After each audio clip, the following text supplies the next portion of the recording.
మున్నేరు వరద ఉధృతికి ఎన్టీఆర్ జిల్లా పెనుగంచిప్రోలు వత్సవాయి మండలంలోని పంటలు నీటిలో మునిగిపోయాయి. పలు గ్రామాల్లో వేల ఎకరాల్లో వరి, మిర్చి, పత్తి, అరటి, పసుపు పంటలు అధికంగా నష్టపోయామని రైతులు ఆవేదన వ్యక్తం చేశారు.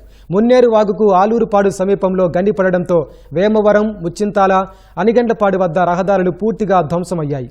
వ్యవసాయ భూముల్లో సుమారు 1500 విద్యుత్ స్తంభాలు, 400 ట్రాన్స్ఫార్మర్లు వరదల్లో గల్లంతయ్యాయి. ప్రభుత్వం స్పందించి నష్టపరిహారం అందించాలని అన్నదాతలు కోరుతున్నారు. మొన్న కురిసిన భారీ వర్షాలకి వరద వచ్చిన కారణంగా మునేరు నది తెగి, మైసమ్మగండి తెగి ముచ్చితాల వైపు ఒక నదిలాగా ప్రవహించింది. అల్లూరుపాడు దగ్గర గండులు పడి అల్లూరుపాడు, వేమవరం, ముచ్చింతాల, అనిగలపాడు, గుమ్మడితుర్రు కొన్ని వేల ఎకరాలు మాగాని తీవ్రంగా నష్టపోయింది.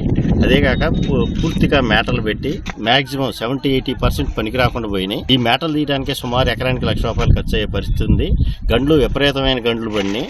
కనీసం ముచ్చింతాల నుంచి పెనగించిపూలకి రావడానికి రాకపోకలు మనుషులు కూడా నడిచే పరిస్థితి లేదు. ఈ గండ్ల వల్ల కనీసం తాగటానికి నీరు, ఉండటానికి కరెంటు కూడా లేదు. కిరాణా వస్తువులు, ఇంట్లో ఫ్రిడ్జ్లు, గృహోపకరణాలు మొత్తం తీవ్రంగా పాడైపోయినాయి.